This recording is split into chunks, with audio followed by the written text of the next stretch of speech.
اللهم صل على سيدنا محمد. ازيكم يا حبايبي، عاملين ايه؟ يا رب تكونوا بخير. النهارده بقى هنعمل احلى تسبيكه للمحشي، جميله جدا، تنفعك في اي وقت، في اي ظرف جالك ضيوف ولا اي حاجه تنفعك وتبقى جاهزه معاكي. يلا بينا ندخل على الطريقه. بسم الله ما شاء الله، تحفه. معانا يا حبايبي 1.5 كيلو من الطماطم، 3 حزم خضره، كزبره وشبت وبقدونس، 3 بصلات كبار، معلقتين سمنه كبار، ومعلقه ليا، معلقتين كمون، ومعلقتين كزبره، ومعلقتين فلفل اسود، والملح بتاعك على حسب الرغبه. يلا بينا هنحط الليا بتاعتنا يا حبايبي اهي. بسم الله الرحمن الرحيم.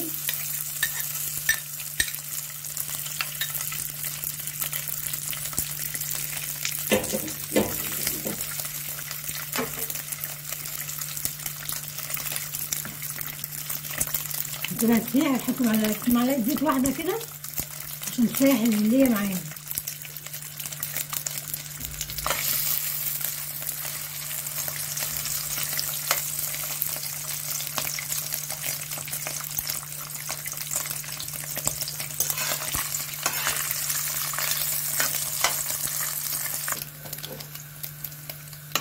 هنسيبها تسيح خالص يا حبايبي اهي،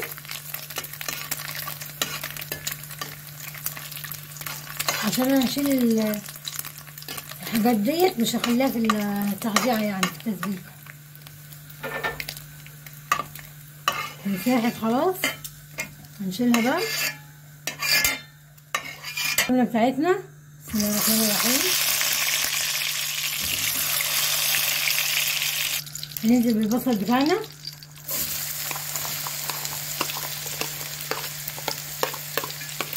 التسبيكه يا حبايبي لما كتري لها البصل بتبقى جميله جدا.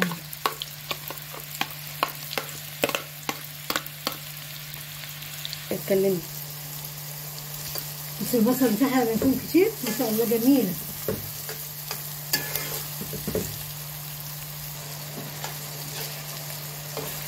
ما شاء الله جميله، ريحتها جميله.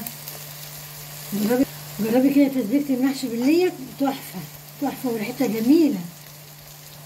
كده البصله اصفرت يا حبايبي، انا مش هحمرها، وهنزل بالطماطم بتاعتنا.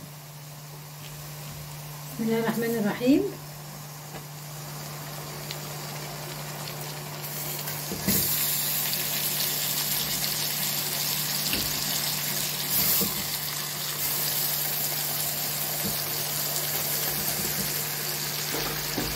هسيبها تتسبك يا حبايبي. الصلصه اتسبكت يا حبايبي اهي، بسم الله ما شاء الله جميله. نحط التوابل بتاعتنا، كزبره وكمون اهو، والملح والفلفل الاسود. بسم الله ما شاء الله جميله، وريحتها تجنن.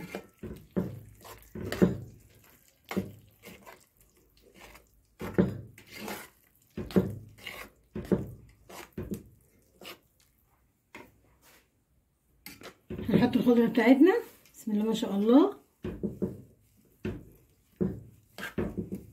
كده عملت التسبيكه بقى. انتي ايه عايزه يعني، ممكن لما تبرد عينها في الفريزر، واعملها في اي وقت. انتي كمان برضو عايزه تعمليها دلوقتي اعمليها، عايزه تعينيها تبقى جاهزه معاكي في اي وقت، عندك ضيوف، عندك اي ظرف كده تعملي الاكل بسرعه.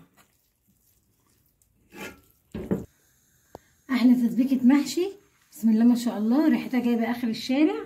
لو عجبكم الفيديو متنسوش تعملوا لايك واشتراك في قناه ماما ناديه.